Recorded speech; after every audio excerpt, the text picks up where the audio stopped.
যাবতীয় প্রশংসা সমস্ত ভগবান শুদ্ধ তারিফ সদরতা আল্লাহ তাআলার দরবারে পেশ করছি যে আল্লাহ তাআলা আমাদেরকে সুন্দর একটি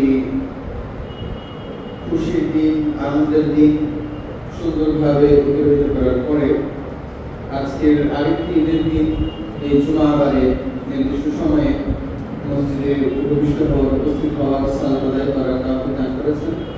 সে আল্লাহ তাআলার শুকরিয়া আদায় করার নিমিত্তে আমরা কালিমাতুল শুকরিয়া পাঠ করছি, উচ্চারণ করছি আলহামদুলিল্লাহ। অগণিত দুরূদ এবং সালাম পেশ করছি আমাদের সর্বশ্রেষ্ঠ নবী সাইয়্যিদুল মুরসালিন খাতামুন নবিয়্যিন মুস্তাফা মুহাম্মদ রাসূলুল্লাহ সাল্লাল্লাহু আলাইহি ওয়াসাল্লামের উপর। অতঃপর পেশ করছি তার আহলে আয়াল এবং সকল আসহাবে কিরামের উপর। আমরা পড়ছি আল্লাহুম্মা সাল্লি আলাইহি আল্লাহুম্মা বারিক আলাইহি। সম্মানিত উপস্থিতি মুসলিম কিরাম, আমরা আজকে খুবই সহজ সরল এবং সাবলীল একটি বিষয় নিয়ে আলোচনা করার জন্য দাঁড়ানো হয়েছি।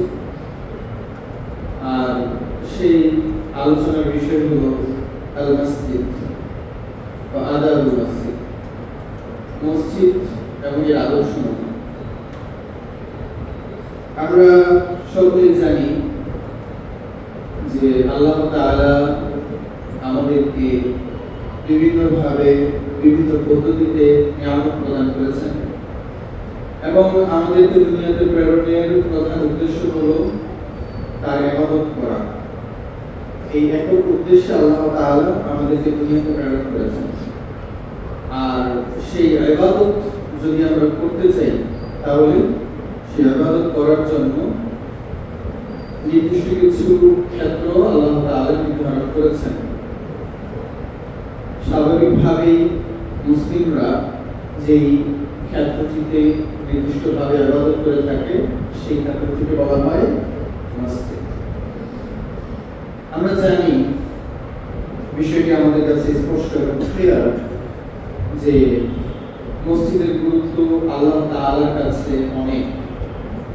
আল্লাহ তাআলা মসজিদকে পছন্দ করেন এবং পৃথিবীর সর্বশ্রেষ্ঠ ক্ষেত্র বা সর্বশ্রেষ্ঠ জায়গা কোনটা?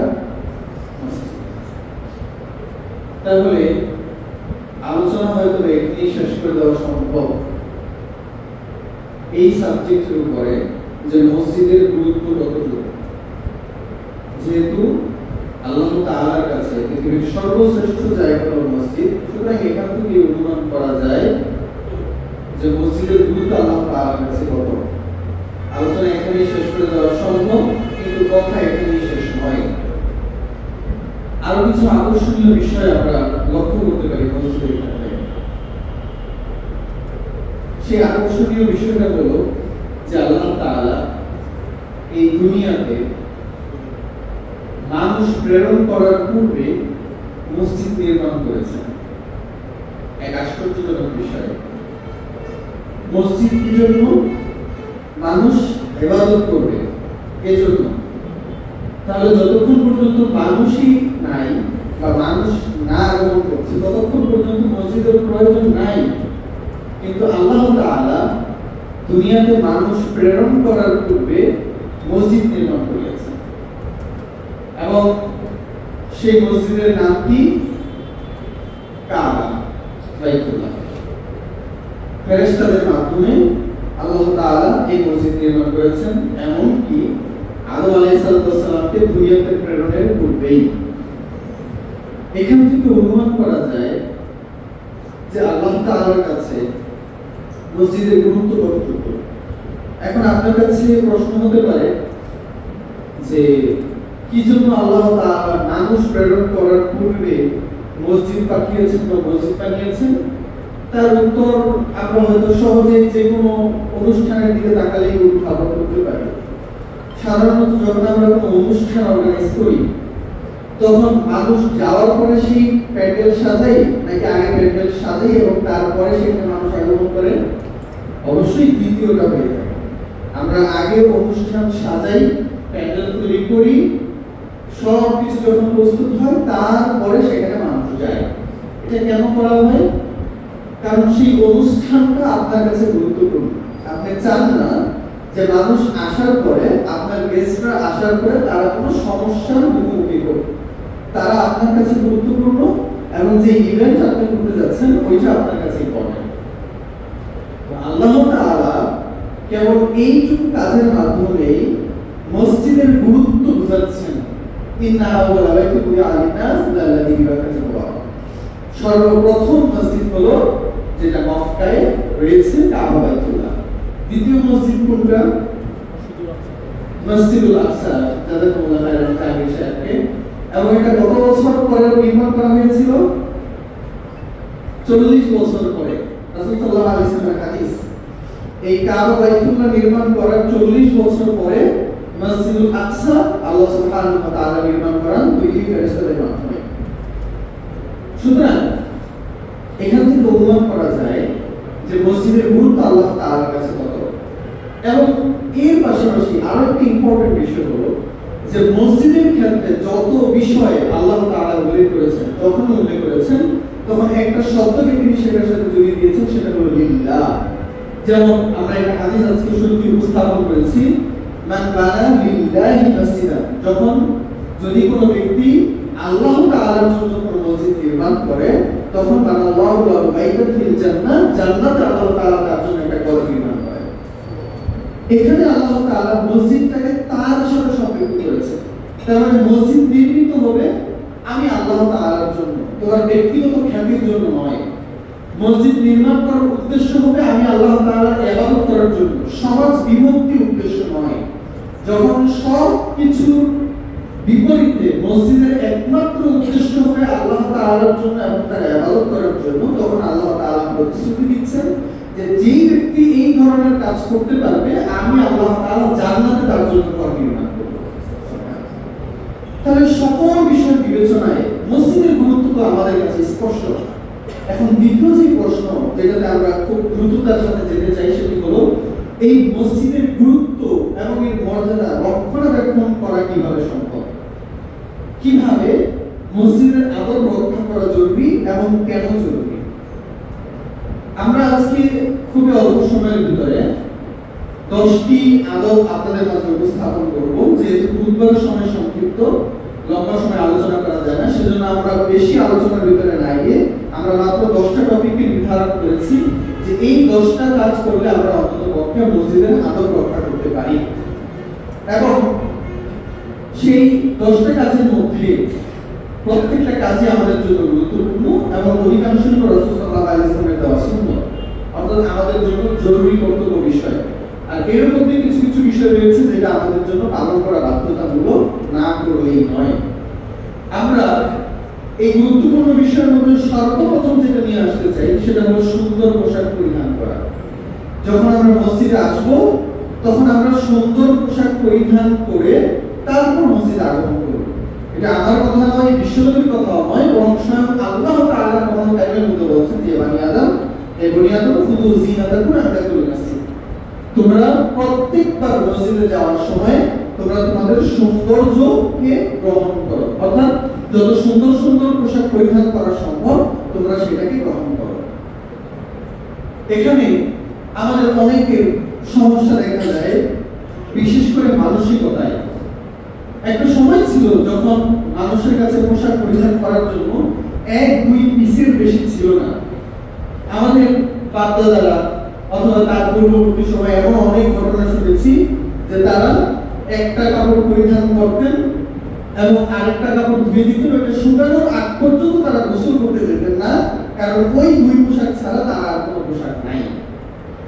এই একটা সময় আমাদের অনেকের পার হয়েছে, বা এখনো হয়তো বা বিভিন্ন জায়গায় খোঁজাখুঁজি করলে এই ধরনের পরিবার বা এই ধরনের মানুষ পাওয়া যেতে পারে যারা এখনো এই সমস্যার ভিতরে জর্জরিত। কিন্তু আমাদেরকে, যাদেরকে আল্লাহ তাআলা নিয়ামত দান করেছেন, যাদেরকে আল্লাহ সুবহানাহু ওয়া তাআলা দুনিয়ার এই সৌন্দর্য উপভোগ করার সামর্থ্য দান করেছেন, যাদের আলমারিগুলো আল্লাহ তাআলা তার পোশাক পরিচ্ছদে ভরিয়ে দিয়েছেন, তাদের অন্তত এই জায়গায় আল্লাহ তাআলার শুকরিয়া উপস্থাপন করা জরুরি। আর শুকরিয়া আপনি কিভাবে উপস্থাপন করবেন? আল্লাহ তাআলা পছন্দ করেন যে আল্লাহ তাআলা তার বান্দাকে যে নিয়ামত প্রদান করেছেন ওই নিয়ামত তার চেহারায়, তার চালচলনে প্রকাশ পায়। এটা আল্লাহ তাআলা পছন্দ করেন। সুতরাং আল্লাহ তাআলা আপনাকে সামর্থ্য দিয়েছেন সুন্দর পোশাক পরিধান করার। আল্লাহ তাআলা চান যে তিনি আপনাকে যে নিয়ামত দিয়েছেন সেই নিয়ামত যেন আপনার উপরে দেখা যায়, অর্থাৎ আপনি সুন্দর পোশাক পরিধান করবেন, এটা আল্লাহ তাআলা পছন্দ করেন। এখানে দুইটা জায়গা থেকে আমাদের কথা বলতে হয়। নাম্বার 1 হলো যে কিছু কিছু মানুষ কৃপণতাবশত টাকা পয়সা থাকার পরেও তারা সুন্দর সুন্দর পোশাক ক্রয় করতে রাজি না। পোশাক ছিঁড়ে গেছে তারপরে ছিঁড়া পোশাকই পরিধান করে, পোশাকে বিভিন্ন রকম ভাবে শক্ত কোনো ময়লা লেগে গেছে যেটা উঠে যাবে না, বিশ্রী দেখা যায়, তারপরও সে তার টাকা থাকার পরও সে নতুন পোশাক ক্রয় করবে না। এইটা হলো এক শ্রেণী। আর সম্পূর্ণ বিপরীত হলো আরেকটা শ্রেণী, যাদেরকে আমি উদ্ভট বলি। টাকা পয়সা এরকম নাই, হয়তোবা আগামী 2 দিন কি খাবে এরকম কোনো নিশ্চয়তা নাই, কিন্তু ব্র্যান্ডের পোশাক ছাড়া সে তার গায়ে কোনো পোশাকই লাগায় না। হয়তোবা কোনো ফ্যাক্টরিতে কাজ করে, মাসে খুব কষ্ট করে 12-13 হাজার টাকা ইনকাম করে, কিন্তু দেখা যায় তার পোশাকের দিকে তাকালে মনে হবে যে সে কোটিপতির বাড়ি থেকে এইমাত্র বের হয়েছে। তাহলে চিন্তা ভাবনার জায়গা থেকে আমাকে 2 জায়গায় সমন্বয় করতে হবে। আপনি আপনার পোশাক পরিচ্ছদ গ্রহণ করবেন আপনার সামর্থ্যের উপরে ভিত্তি করে।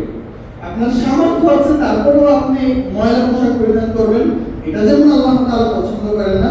আপনার সামর্থ্য নাই তারপর আপনি ফুটানি করার জন্য, মানুষের মাঝে নিজেকে জাহির করার জন্য, শো অফ করার জন্য আপনি দামি দামি পোশাক পরিধান করবেন, এটাও আল্লাহ তাআলা পছন্দ করেন না। সুতরাং মুসলিম হবে ব্যালেন্স, সে হবে নিয়ন্ত্রিত, সে বুদ্ধিমত্তার সাথে ক্রিয়েটিভিটির সাথে কাজ করবে এবং সে অনুযায়ী সে চলাফেরা করবে।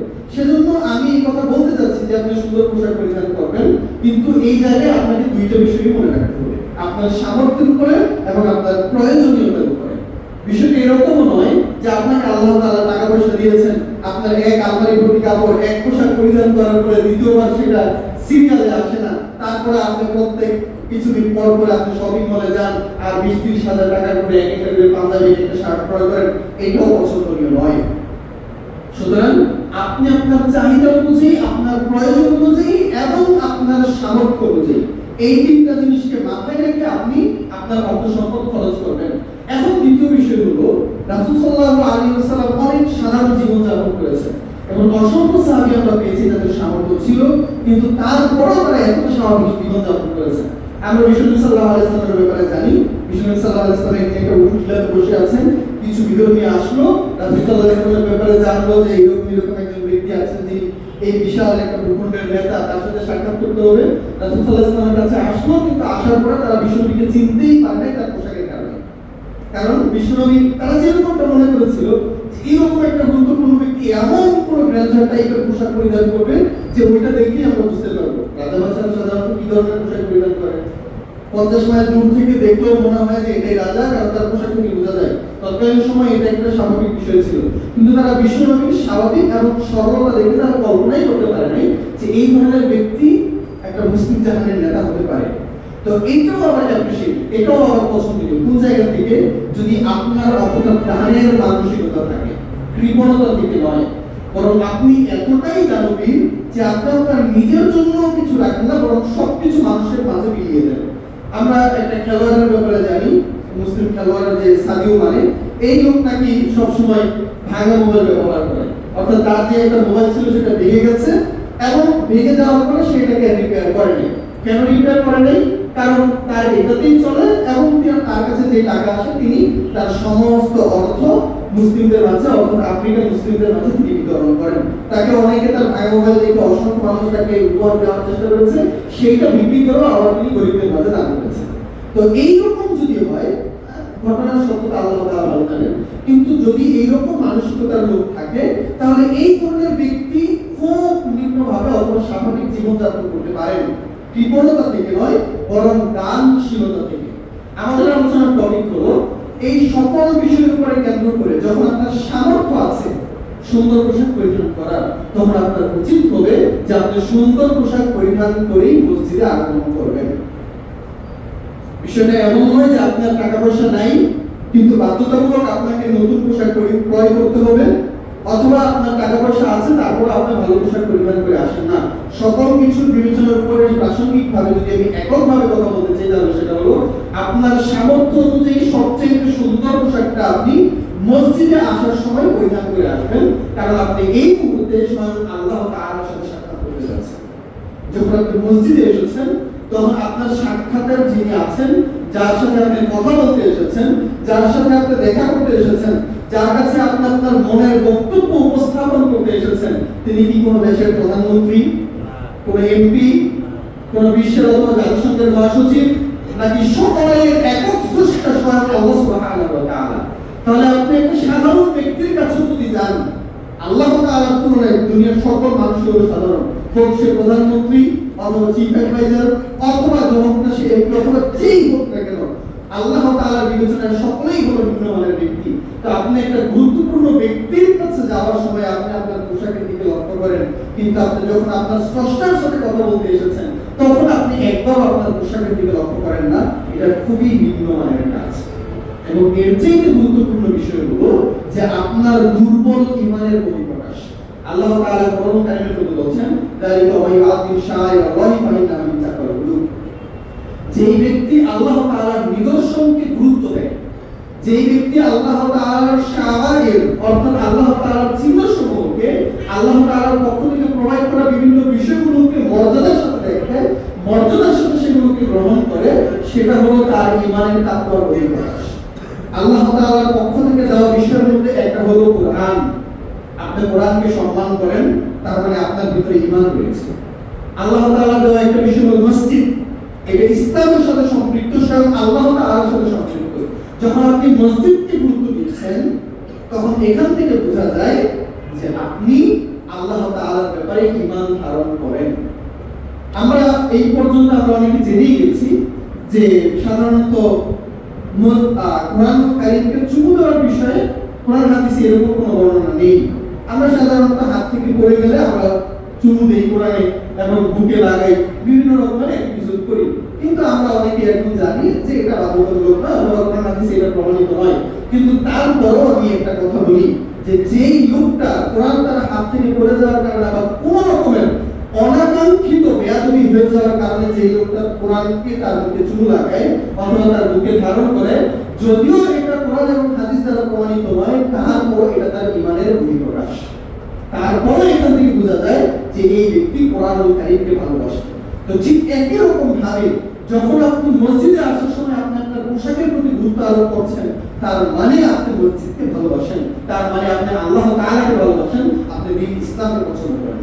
কিন্তু যদি বিষয়টা বিপরীত হয়, যদি আমি একটু উল্টো করে দেখি যে আপনি মসজিদে আসেন কিন্তু কোনোভাবেই আপনি কোনো বিষয়ের প্রতি পরোয়া করেন না, আপনি কি পরিধান করে এসেছেন সেটা আপনার কাছে কখনো গুরুত্বপূর্ণ বিষয় মনে হয় না, আপনি মসজিদকে আলাদা চোখে কখনোই দেখার চেষ্টা করেন না, তখন আমি বলবো আপনার ভিতরের ভণ্ডামির বহিঃপ্রকাশ।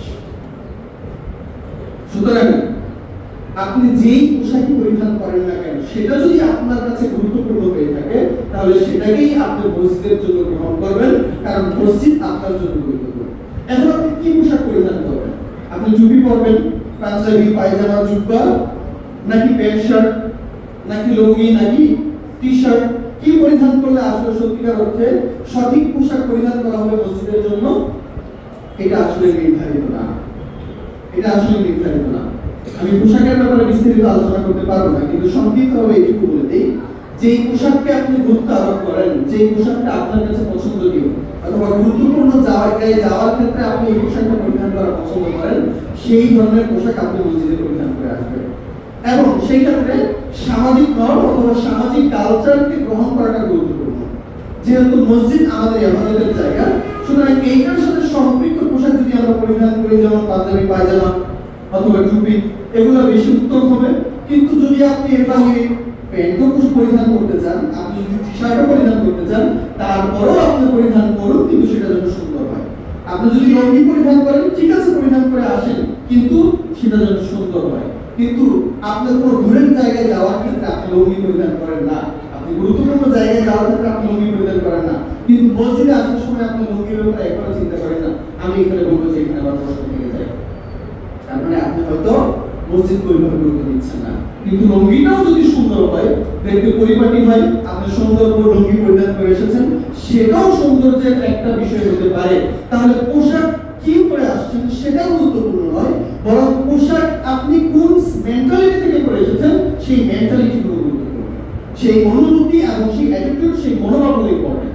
আল্লাহ সুবহানাহু ওয়া তাআলা আপনার তাকওয়া দেখবেন, আপনার অন্তরের চিন্তা ভাবনাকে দেখবেন বাহ্যিক বিষয়ের চাইতে বেশি। বরং কিছু কিছু ক্ষেত্রে বাহ্যিক বিষয়টা গুরুত্বপূর্ণ হয়ে পড়ে যখন বাহ্যিক বিষয় থেকে আমরা স্পষ্টভাবে মসজিদের গুরুত্ব আপনি দিচ্ছেন কি দিচ্ছেন না সেটা প্রকাশিত হয়ে যায়। সম্মানিত মুসলিম ইকরাম, সুতরাং পোশাকের ব্যাপারে আমাদেরকে গুরুত্ব আরোপ করতে হবে। দ্বিতীয়ত বিষয় হলো এই যে আমরা যখন মসজিদে আগমন করব তখন আমরা দুর্গন্ধ মুক্ত হওয়ার চেষ্টা করব। রাসূল সাল্লাল্লাহু আলাইহি ওয়াসাল্লাম বলেন যে ব্যক্তি ওই যে রসুন পেঁয়াজ খেয়ে আসে সেই ব্যক্তি যেন ফালাইয়া করানো মাসাজিদে না, সেজন্য আমাদের মসজিদে আগমন না করা বা মসজিদে নিকটবর্তী না হয়। কি জন্য? কারণ ফাইনাল মালাইকাতু তাআযা বিমা ইয়াতাআযা আদম, কারণ বনি আদম যে সকল গন্ধ থেকে কষ্ট পায় ঠিক একই বিষয়ে ফেরেশতারাও কষ্ট পেয়ে থাকে। যখন আপনি মসজিদে আগমন করছেন তখন আপনি এমন কিছু খেয়ে আসবেন না যেটার কারণে আপনার মুখ থেকে দুর্গন্ধ বের হয়। আমরা অনেকে মনে করি যে বিষয়টা মনে হয় কেবলমাত্র রসুন পেঁয়াজের সাথে সম্পৃক্ত, না, এটা হলো একটা উদাহরণ।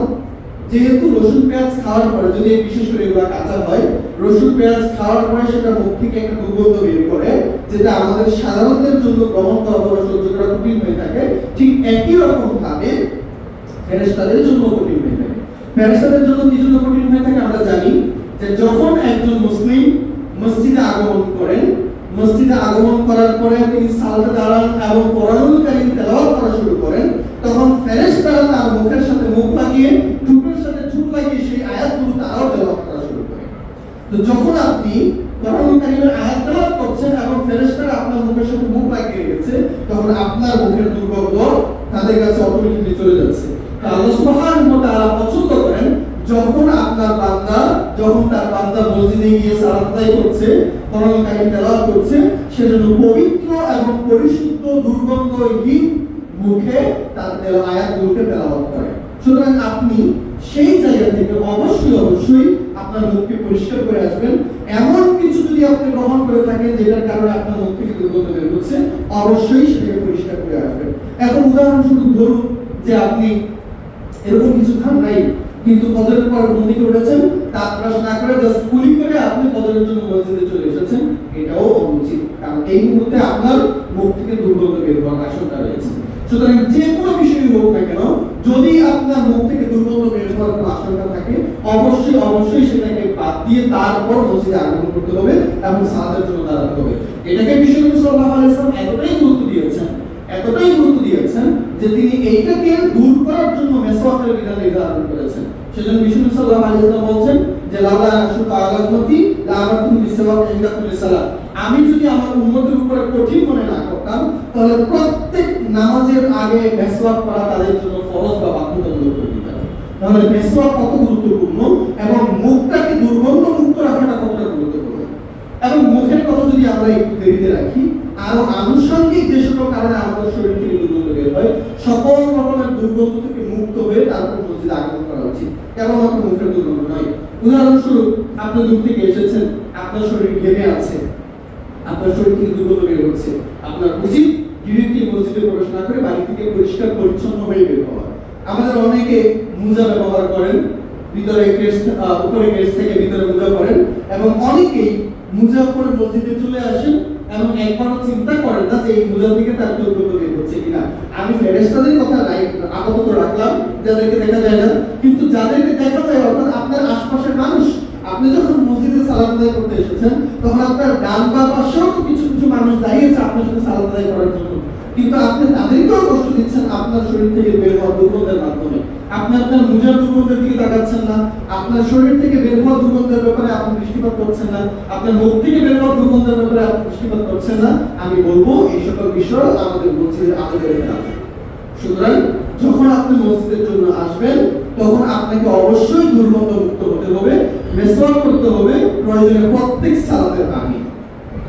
এর পাশাপাশি এখান থেকে বের হওয়ার জন্য আরেকটা পদ্ধতি বিশ্বনবী সাল্লাল্লাহু আলাইহি ওয়াসাল্লাম দিয়েছেন, সেটা হলো যে বাড়ি থেকে বের হওয়ার সময় আতর ব্যবহার করে আসা।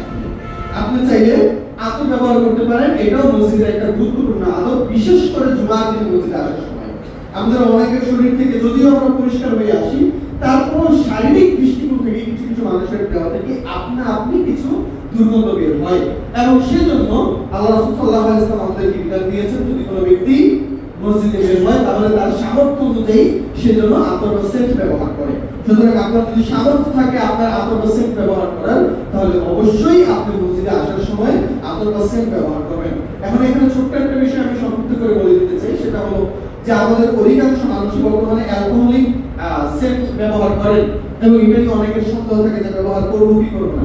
সেক্ষেত্রে অধিকাংশ ওলামায়ে কেরামের কথা হলো, বিশেষ করে আমাদের আলোচনা জামাত ওলামায়ে কেরামের কথা হলো যে অ্যালকোহল খাওয়া হারাম, গায়ে মাখানো হারাম না। অ্যালকোহল খাওয়া হারাম, গায়ে মাখানো হারাম না। আপনার যে সেন্ট রয়েছে সেটা যদি সামান্য পরিমাণ অ্যালকোহল থাকেও সেটা আপনি আপনার গায়ে ব্যবহার করতে পারবেন, তাতে কোনো সমস্যা হবে না। এবং এর চেয়ে বড় বিষয় হলো যে অ্যালকোহল আমরা খাই আর পারফিউমের যে অ্যালকোহল থাকে ওই দুটোর মধ্যে পার্থক্য রয়েছে, ওইটা ভিন্ন অ্যালকোহল। তো সকল বিবেচনায় সকল বিষয়ের চিন্তা থেকে বলা যায় যে আপনার কাছে যে সেন্ট রয়েছে আপনি সেই সেন্ট ব্যবহার করবেন যদি আপনার সামর্থ্য থাকে। এখানে গুরুত্বপূর্ণ বিষয় হলো যে আপনি যখন আপনার বন্ধুদের সাথে পার্টিতে যাচ্ছেন, আপনি যখন আপনার বন্ধুর সাথে দেখা করতে যাচ্ছেন, আপনি যখন গুরুত্বপূর্ণ অনুষ্ঠানে যাচ্ছেন, কোনো বিয়ের দাওয়াতে যাচ্ছেন, তখন আপনি সেন্ট ব্যবহার করছেন। কিন্তু যখন আপনি মসজিদে আসার নিয়ত করেছেন আপনার মনেই নেই যে আপনার বাড়িতে সেন্ট আছে, কিন্তু আপনি মসজিদে এসেছেন ব্যবহার না করে। এইটা হলো সবচেয়ে গুরুত্বপূর্ণ বিষয় এবং এটা হলো দুঃখজনক বিষয়। এখান থেকে আমি আপনাকে বলতে চাই যে আপনার কাছে মসজিদে আসার চাইতে আপনার বন্ধুর পার্টিতে বেশি যাওয়া গুরুত্বপূর্ণ আপনার কাছে। কারণ আপনি সেখানে গিয়েছেন, আপনার বাড়িতে সেন্ট আছে, আপনি ব্যবহার করেছেন, কিন্তু মসজিদে আসতে জুমার দিনে এসেছেন অথচ আপনার বাড়িতে সেন্ট আছে, আপনার মনেই নেই যে মসজিদে আসার সময় আপনার সেন্ট ব্যবহার করা উচিত ছিল। তাহলে আমি এই জায়গা থেকে আমি আপনাকে বলতে চাই যে আপনার ঈমানের পরিমাণ আপনি এখান থেকে অনুমান করতে পারবেন যদি আপনি এটা আগে থেকে জেনে থাকেন। পরবর্তী বিষয় হলো চতুর্থ নাম্বার যেটা, সেটা হলো যে আমরা যদি মসজিদে আসি তাহলে আমাদের হেঁটে আসা উচিত। এটা হলো মসজিদের আরেকটি আদব। যদি এমনও হয় যে আপনাকে গাড়িতে করেই আসতে হয় তাহলে আপনি গাড়িতে আসেন এবং বাকি রাস্তাটুকু হলো যতটুকু রাস্তা বাড়ানো সম্ভব সেইটুকু আপনি হেঁটে আসার চেষ্টা করেন। বিশেষ করে যদি আপনার বাড়ি আশেপাশে থাকে অথবা 1-2 কিলোমিটার দূরে হয়, আমি আপনাকে বলবো যে 1-2 কিলোমিটার আপনি হেঁটে হলো মসজিদে আসার চেষ্টা করেন। ডায়াবেটিসের উপকার হবে, শারীরিকভাবে আপনি উপকৃত হবেন এবং আপনার দ্বীন ইসলাম থেকে আপনার মসজিদের আদররত হবে। আর এর সওয়াবের কথা তো আমি একটু পরেই আলোচনা করি। রাসূল সাল্লাল্লাহু আলাইহি ওয়াসাল্লাম বলছেন, আলা আদুল্লুকুম আলা শাই মিম্মা ইয়াকুল্লাহু বিল খাতায়া ওয়া ইয়াকুল্লু বিহি দারাজাত। রাসূল সাল্লাল্লাহু আলাইহি ওয়াসাল্লাম বলছেন যে আমি তোমাদেরকে কি এমন বিষয় বলবো যেই আমল করলে আল্লাহ তাআলা তোমাদের মর্যাদা বাড়িয়ে দিবেন, তোমাদের গুনাহ মোচন করে দিবেন। সাহাবীরা তো অবাক, আল্লাহ রাসূল কেন? অবশ্যই বলবেন না কেন? একটা আমল বা এক আমল করলে গুনাহ মোচন হবে আবার মর্যাদাও বৃদ্ধি পাবে, এরকম আমল সম্পর্কে কিন্তু আমরা জানতে চাই। রাসূল সাল্লাল্লাহু আলাইহি ওয়াসাল্লাম 3টা আমলের কথা বলেছেন, তার মধ্যে একটা হলো কাসরাতুল খুতায়া। মসজিদে যত বেশি পায়ে হেঁটে হেঁটে যেতে পারবা তত বেশি আল্লাহ তাআলা তোমার মর্যাদা বৃদ্ধি করবেন, তত বেশি আল্লাহ তাআলা তোমার পাপগুলোকে মোচন করে দিবেন। সুবহানাল্লাহ বলবেন না? নাকি ছোট আমল মনে হয়েছে? সুবহানাল্লাহ। সাহাবীরা অবাক হয়ে গিয়েছিলেন যে আল্লাহ রাসূল একটা আমল বা এক আমল করে 2 ইবাদত, 2 নেকি বা 2টা মর্যাদা পাচ্ছে, এর থেকে বড় বিষয় আর কি হতে পারে? আর যদি ওই সালাতটা জুমার সালাত হয়, ওই দিনটা যদি জুমার দিন হয় এবং ওই দিনে ওই সালাতে আপনি বাড়ি থেকে পায়ে হেঁটে মসজিদে এসেছেন, তাহলে এর মর্যাদা কি হতে পারে? কি হতে পারে এর মর্যাদা? রাসূল সাল্লাল্লাহু আলাইহি ওয়াসাল্লাম বলেন যে যখন জুমার দিনে এই ব্যক্তি মসজিদে পায়ে হেঁটে আসবে তার প্রত্যেক কদমের কারণে পুরো 1 বছর সিয়াম পালন করার সমপরিমাণ নেকি, পুরো 1 বছর সারা রাত তাহাজ্জুদ সালাত আদায় করার নেকি তার আমলনামায় দিয়ে দেওয়া হবে। সুবহানাল্লাহ। যদি জুমার দিনে আপনি পায়ে হেঁটে মসজিদে আসেন তাহলে সকল বিবেচনায়, আজকের জুমার দিনের কথাও আমরা বলি, সকল বিবেচনায় মসজিদে আমাদের পায়ে হেঁটে আসা কত গুরুত্বপূর্ণ, আর আজকের জুমার দিনকে কেন্দ্র করে আমার মসজিদে আসা কতটা গুরুত্বপূর্ণ। সম্মানিত মুসলিম, আমরা বলছিলাম যে এটা হলো আরেকটি বিষয় যে আমরা যেন মসজিদে আসার সময় পায়ে হেঁটে আসি। আপনারা সামনের জায়গাগুলো একটু পূরণ করে বসুন, আমরা একটু চেপে চেপে বসি, যেহেতু বাইরের রৌদ্র, সকলে যেন মসজিদের ভিতরে বসতে পারে। আমরা সকলে একটু চেপে চেপে বসবো, আল্লাহ সুবহানাহু ওয়া তাআলা আমাদেরকে জান্নাতে জায়গা প্রশস্ত করে দিন। আমিন। সম্মানিত মুসলিম, সেজন্য আমরা বলছিলাম যে আমাদের উচিত হবে যদি আমরা মসজিদে আসি তাহলে আমাদের হেঁটে আসার চেষ্টা করা। এবং আরেকটি বিষয় হলো এই যে মসজিদে যখন আমরা আসবো তখন ধীরতার সাথে আসা, যখন সালাতের জন্য আমরা আসবো ধীরতার সাথে সালাতে অংশগ্রহণ করা, এটাও আরেকটি গুরুত্বপূর্ণ ইবাদত এবং এটি হলো মসজিদের একটি আদব। রাসূল সাল্লাল্লাহু আলাইহি ওয়াসাল্লাম বলেছেন যে ইদা উদিনাত ইকামা, যখন ইকামত হয়ে যায় তখন তোমরা মসজিদে আসো ও আলাইকুম বিসসাকিনা, ধীরতার সাথে এবং শান্তশিষ্টভাবে মসজিদে আসবা এবং ওয়ালা তুসরিউ, দৌড় দিবা না।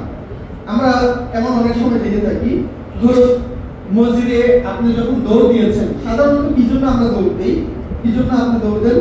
ইমাম সাহেব সালাতে দাঁড়িয়েছেন, রুকুতে চলে গেছেন, এখন আপনি দৌড় দিয়েছেন কারণ রুকু থেকে উঠে গেলেই আপনাকে আরেক রাকাত আলাদা করে এক্সট্রা করতে হবে। তো আপনি চান না যে ওই এক্সট্রা রাকাতের ভার আপনার উপরে চলে আসুক, বরং আপনি দৌড় দিয়ে হলো ওই রাকাতে শামিল হতে চান যাতে করে আপনার আলাদা এফোর্ট দিতে না হয়। রাসূল সাল্লাল্লাহু আলাইহি ওয়াসাল্লাম এই ব্যাপারে নিষেধ করেছেন, এই কাজটা করা কোনোভাবেই উচিত নয়। সুতরাং আপনি যখন মসজিদে আসবেন, রাসূল সাল্লাল্লাহু আলাইহি ওয়াসাল্লাম বলেছেন যে যতটুকু পেয়েছো ফাসল্লু, ওইটুকু পড়ো, আওয়া মাতাকু ফাতিম, যেটুকু ছুটে গেছে ওইটুকু পরে পড়ে নিবা, ওইটুকু পরবর্তীতে মিলিয়ে নিবা। কিন্তু ইমাম সাহেব রুকুতে চলে গেছে, আপনি দূর থেকে রুকু করে তারপরে ইমামের সাথে কাতারে সম্পৃক্ত হয়েছেন, অথবা বাইরে থেকে দৌড় দিয়ে, ওখানে থেকে দৌড় দিয়ে আপনি কোনো রকম ভাবে মসজিদে এসে কাতারে শামিল হয়ে আপনি রুকু করেছেন, এরকমটা কোনোভাবেই উচিত নয়। বরং মসজিদে যখন আসবেন শান্তভাবে আসবেন এবং শান্তি শৃঙ্খলার সাথেই আপনি মসজিদে এসে সম্পৃক্ত হবেন। আর যখন আপনি মসজিদে আগমন করলেন, মসজিদে আগমন করার পরে আপনার কাজ কি? ধপাস করে বসে পড়া না? কি করা উচিত? 2 রাকাত সুন্নাত আদায় করা উচিত। আমরা জানি তো মাশাআল্লাহ সকলেই ভালো করে দেব, মাশাআল্লাহ সকলেই জানি 2 রাকাত সুন্নাত আদায় করে তারপর মসজিদে বসা উচিত। এটা মসজিদের হক, মসজিদ এটা মসজিদের অধিকার আপনার প্রতি, যে আপনি যখন বসবেন বসার আগে 2 রাকাত সুন্নাত আদায় করে তারপরে বসবেন। কিন্তু আপনি পালন করেন কয়দিন? জুমার দিনে। জুমার দিনে সবচেয়ে গুরুত্বপূর্ণ ইবাদত কি হতে পারে? জুমার দিনের সবচেয়ে বড় ইবাদত কি? খুতবা শ্রবণ করা। এই জুমার দিনের সবচেয়ে বড় ইবাদত খুতবা শ্রবণ করা। এই খুতবার জন্য অন্যান্য দিন জুমার সালাত করি আমরা কয় রাকাত? 4 রাকাত। জুমার দিনে করি কয় রাকাত? 2 রাকাত। তাহলে 2 রাকাতকে কমিয়ে খুতবার ভিতরে ঢুকিয়ে দেওয়া হয়েছে। এবং আপনি যখন খুতবা চলাকালীন সময়ে ঘুমাতে পারবেন না, গল্প করতে পারবেন না, আওয়াজ হইচই করতে পারবেন না। এই যে আমরা যত ফজিলতের আলোচনা করেছি সব ফজিলত ধ্বংস হয়ে যাবে যদি একমাত্র আপনি খুতবার টাইমে অমনোযোগী হন, অন্যের সাথে গল্পে লিপ্ত হন। এমনকি দুজন গল্প করছে, আপনি যদি তাদেরকে থামাতেও যান কথা বলার মাধ্যমে, আওয়াজ করার মাধ্যমে, যেটার মাধ্যমে আপনি আপনার মনোযোগকে নষ্ট করছেন, ওই কারণে আপনার সওয়াব বাতিল হয়ে যাবে। তাহলে সবচেয়ে ইম্পর্টেন্ট কাজ কি? জুমার দিনে খুতবা শ্রবণ করা। কিন্তু রাসূল সাল্লাল্লাহু আলাইহি ওয়াসাল্লাম খুতবা প্রদান করছেন, একজন সাহাবী মসজিদে আসলেন, নমাজ পড়ে বসে রাসূল সাল্লাল্লাহু আলাইহি ওয়াসাল্লামের খুতবা শ্রবণ করছেন। রাসূল সাল্লাল্লাহু আলাইহি ওয়াসাল্লাম তাকে তুলে দিলেন এবং বললেন, আগে 2 রাকাত সুন্নাত আদায় করো, তারপরে আমার খুতবা শ্রবণ করো। সুবহানাল্লাহ বলবেন না? তাহলে খুতবার চাইতেও বেশি গুরুত্বপূর্ণ ইবাদত মসজিদের হক আদায় করা, খুতবার চাইতে বেশি। কিন্তু আপনি জানি না আজকে আপনি মসজিদে বসার টাইমে আপনি আজকে 2 রাকাত সুন্নাত আদায় করেছেন কিনা। আর যদি এটা অন্য কোনো দিন হয়, মসজিদে আজকে হঠাৎ করে কি বলে মিটিং ডাকা হয়েছে, আপনি নেতা মানুষ, আপনাকে ডাকা হলো, আপনি মসজিদে একটা ভাইয়ের সাথে আসলেন, আসার পর দপাস করে বসে পড়লেন, হ্যাঁ আমার কথা সবাই শোনো। আপনি মসজিদে আসলেন কিন্তু মসজিদের আদবই আপনি রক্ষা করতে জানেন। এই ঘটনাটাই সবচেয়ে বেশি হয়ে যায়। মসজিদে আপনি এসেছেন হয়তো অন্য কোনো কাজে, বেসিক্যালি যখন কেউ মসজিদে নামাজের জন্য আসে সাধারণত সুন্নাত আদায় করেই বসে, কিন্তু আমরা সবচেয়ে বেশি অমনোযোগী হই ওই টাইমটাতে যখন মসজিদে আমরা অন্য কোনো কাজে আসি এবং ওই কাজের দিকে তাকিয়ে আমরা সালাত আদায় করাটাকে আমাদের জন্য একদম ব্যাখ্যা করি। তাহলে সম্মানিত উপস্থিতি মুসলিম, হোক আপনি জুমার দিনে খুতবা শ্রবণ করতে এসেছেন, হোক আপনি 15 মিনিট পরে আদায় হওয়া সালাত আদায়ের জন্য অপেক্ষা করছেন, হোক আপনি কোনো মিটিং এর জন্য মসজিদে এসেছেন, what ever the situation is, যাই হোক না কেন মসজিদে বসার আগে আপনাকে 2 রাকাত সুন্নাত আদায় করতেই হবে এবং করতেই হবে।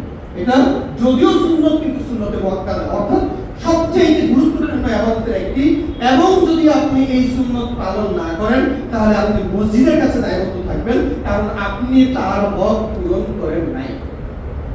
সম্মানিত উপস্থিতি মুসলিম, সুতরাং আমাদেরকে এই বিষয়টার প্রতি গুরুত্ব আরোপ করতে হবে। সময় শেষ হয়ে গেছে, আরো যে ছোটখাটো বিষয় আমি উপস্থাপন করি নাই, কিন্তু আমরা সকলেই জানি, কিন্তু আমরা পালন করি না। তার মধ্যে একটা হলো মসজিদে ঢোকার টাইমে দোয়া পড়া, বের হওয়ার টাইমে দোয়া পড়া, মসজিদে ঢোকার টাইমে ডান পা দেওয়া এবং মসজিদ থেকে বের হওয়ার টাইমে বাম পা দেওয়া। জানে আলহামদুলিল্লাহ সকলেই। আমি যদি একটা ছোট বাচ্চাকেও জিজ্ঞাসা করি মসজিদে ঢোকার টাইমে কোন পা আগে দিতে হবে, সে বলবে ডান পা। আমি যদি একটা বাচ্চাকে জিজ্ঞেস করি বের হওয়ার টাইমে কি করতে হবে, সে বলবে বাম পা। সকলেই জানি মাশাআল্লাহ, কিন্তু পালন করি প্রয়োজন। এখন যদি আমি কুইজ স্বরূপ জিজ্ঞাসা করি যে আজকে মসজিদে ঢোকার টাইমে কে কে ডান পা দিয়ে প্রবেশ করেছেন, আজকে মসজিদে ঢোকার টাইমে কে কে দোয়া পড়ে তারপরে আপনি মসজিদে প্রবেশ করেছেন, আপনার হাত কি উঠবে?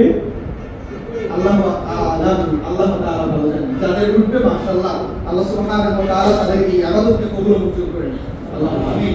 আর যারা এই জায়গায় ধরা খেয়ে যাবেন, যাদের হাত উঠবে না, কিন্তু আমি তুলতেও চাই না, এটা বলতেও চাই না, কারণ আমি আপনাকে লজ্জা দিতে চাই না, আল্লাহ তাআলা তাদেরকে হেদায়েত নসিব করুন। আল্লাহ সম্মানিত উপস্থিতি মুসলিমরা, যেটা বলতে চাচ্ছি সেটা হলো যে যদি আপনি ওই দলে থেকে থাকেন যে এই দল মসজিদে প্রবেশ করেছে কিন্তু সে জানেই না যে সে ডান পা দিয়ে প্রবেশ করেছে নাকি বাম পা দিয়ে প্রবেশ করেছে, সে জানেই না যে সে কি আসলে দোয়া করেছিল নাকি দোয়া করে নাই, আপনি যদি তাদের ভিতরে হয়ে থাকেন তাহলে আপনি বলবো যে আপনি কত হতভাগাদের অন্তর্ভুক্ত। আচ্ছা, বিশেষ করে এখানে আরেকটা গুরুত্বপূর্ণ বিষয় হলো যে আমরা কিছু কিছু সময় ঝামেলায় পড়ে যাই, কারণ যখন আমরা জুতা পরিধান করি, জুতা পরিধান করতে হয় কোন পা দিয়ে? ডান পা দিয়ে শুরু করতে হয়, খোলার সময় বাম পা।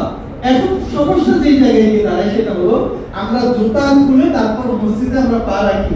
এখন যদি বাম পায়ের জুতা আগে খুলতে যাই বা ডান পায়ের জুতা আগে খুলতে যাই, তাহলে মসজিদ এবং ওই সিস্টেম এই দুইটার মধ্যে উল্টাপাল্টা হয়ে যায়।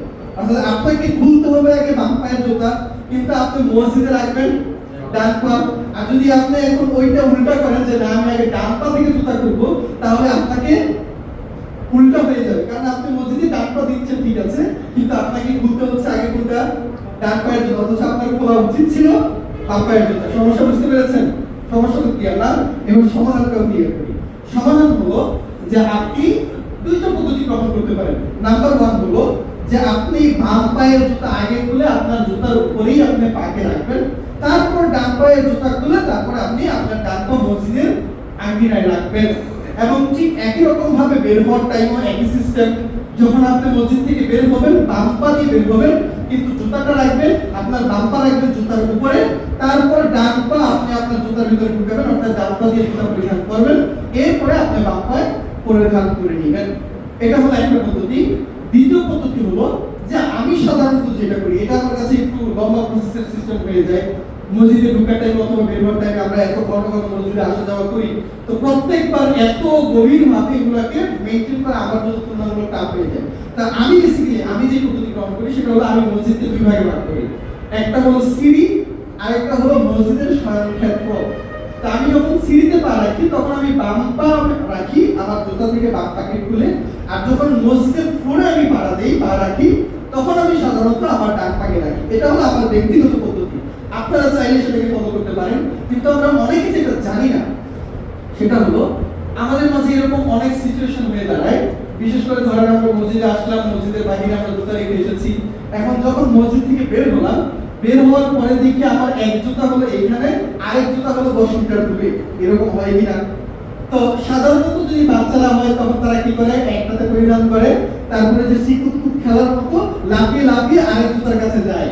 একটাতে পরিধান করে সিকুতকুত বুঝেন তো আপনারা, আমাদের গ্রামে খেলে বাচ্চারা, ওই যে এক পা তুলে তারপর লাফাতে লাফাতে দৌড়ায়, ওটাকে আমাদের দিকে সিকুতকুত খেলা বলে। তো যখন বাচ্চারা এরকমটা করে তখন তারা লাফিয়ে লাফিয়ে তারপর আরেক জুতার কাছে যায়।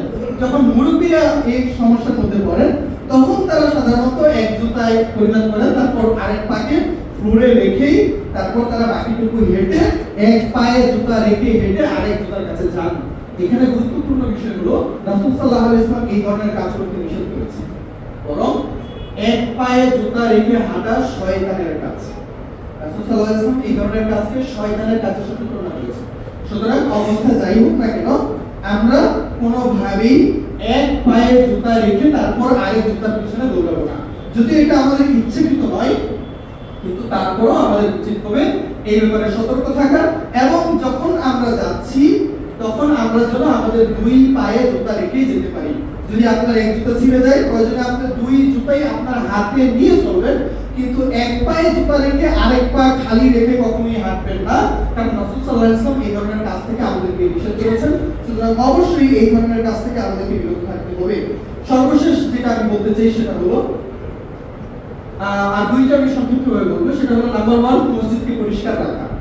মসজিদকে পরিষ্কার রাখা কেবলমাত্র মসজিদের খাদেমদের কাজ নয়, মসজিদকে পরিষ্কার রাখা কেবলমাত্র মসজিদের মুয়াজ্জিনের বা ইমামের কাজ নয়, সেটা মসজিদকে পরিষ্কার রাখা ইবাদতের অন্তর্ভুক্ত, এটা দায়িত্বের অন্তর্ভুক্ত না। সুতরাং যেহেতু এটা ইবাদতের অন্তর্ভুক্ত, যখন আপনার কাছে সুযোগ আসবে মসজিদকে পরিষ্কার করার, আপনি মুয়াজ্জিন অথবা খাদেমদেরকে না বুঝে আপনার সামর্থ্য থাকলে আপনি সেটা পরিষ্কার করবেন, কারণ এটা ইবাদত। বিষয়টা এরকম নয়, ঠিক আছে যে মুয়াজ্জিন অথবা খাদেম যিনি এখানে নিয়োজিত আছেন তিনি পরিষ্কার করবেন, কিন্তু যদি আপনি এটাকে পরিষ্কার করেন তাহলে কি এটা পাপ পেয়ে যাবে? না, বরং এটা সওয়াবের একটা পদ্ধতি। সুতরাং যেহেতু মসজিদ পরিষ্কার রাখা ইবাদতের অন্তর্ভুক্ত, সুতরাং আমি আপনাকে বলবো যে ইবাদত আপনি অথবা এই সওয়াব আপনি মুয়াজ্জিন অথবা খাদেমের কাছে না দিয়ে যদি আপনার সামর্থ্য থাকে আপনি সেটাকে বাস্তবায়ন করুন। দুঃখজনক হলো সত্য যে অসংখ্য মানুষ আমরা পাই যারা পুরো জীবন পার করে ফেলেছে, কিন্তু মসজিদ কোনোদিন পরিষ্কার করার অভিজ্ঞতা তার জীবনে সে অর্জন করতে পারে নাই। এটা খুবই দুঃখজনক বিষয়। সর্বশেষ যেটা আমি বলতে চাই সেটা হলো, মসজিদকে দুনিয়াবি কাজে ব্যবহার না করা, বরং মসজিদকে ধর্মীয় কাজে ব্যবহার করা। আপনি মসজিদে বসে কোনো রাজনৈতিক বিষয় নিয়ে আলোচনা করতে পারবেন না, মসজিদে বসে আপনি আপনার ব্যবসায়িক বিষয় নিয়ে আলোচনা করতে পারবেন না, মসজিদে বসে আপনি আপনার পারিবারিক বিষয় নিয়ে আলোচনা করতে পারবেন না, বরং যদি আপনি আলোচনা করেন আপনার ধর্মীয় বিষয় নিয়ে আপনি আলোচনা করবেন। দুনিয়াবি আপনার পার্সোনাল গেইনের জন্য, ব্যক্তিগত স্বার্থ অথবা ব্যক্তিগত লাভের জন্য আপনি মসজিদকে ব্যবহার করতে পারবেন না। তার বিপরীতে আমাদের উচিত মসজিদকে বহুমুখী ইবাদতের জন্য এটাকে সম্পৃক্ত করা। মসজিদে লাইব্রেরি থাকবে, মানুষ মসজিদে এসে লেখাপড়া করবে, মসজিদে বিভিন্ন রকমের ধর্মীয় অনুষ্ঠান হবে, মানুষের মসজিদের সাথে সম্পৃক্ততা বাড়বে, দুনিয়াবি স্বার্থে নয় বরং আখিরাতের স্বার্থে। এই বিষয়টার প্রতি আমাদের গুরুত্ব আরোপ করা উচিত। সুতরাং সম্মানিত মুসলিম একরাম, আমরা আপনাদের সকলের কাছে অনুরোধ জানাচ্ছি, আহ্বান রাখছি, আল্লাহ সুবহানাহু ওয়া তাআলা যেন আমাদের সকলকে এই ইবাদতগুলো পালন করার এবং আদায় করার তৌফিক দান করেন।